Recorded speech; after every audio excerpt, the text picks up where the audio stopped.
Yeah, emerging market assets then rising just a little bit again. It's been a pretty amazing turnaround, hasn't it?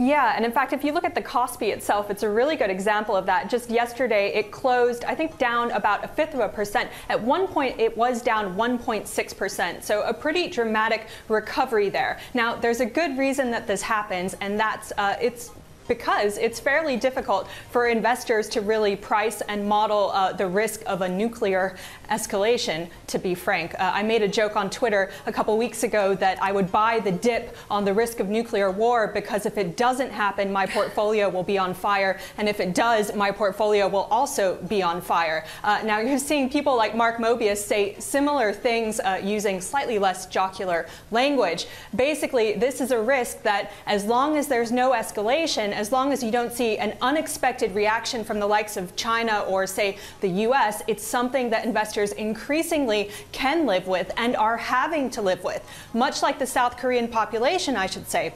In fact, if you look at a chart of North Korean provocations over the past few decades, you can see that in 2016, 2017, the number has really spiked. I made another joke, which was that soon we're going to have to put that chart on a log scale just because the number of provocations in 2016 and 2017 have been so much higher than what they were in, say, the early 2000s or the 1990s. Just one more fact to throw at you when it comes to the EM rally. You know, the last time North Korea actually rattled markets, which was just earlier this month, we did see net outflows out of emerging market assets. It was actually the first week we had a net outflow so far this year, but it lasted for only 1 week. Flows have been positive ever since then. So really, we are seeing these short-lived bouts of EM weakness that turn into pretty quick recoveries.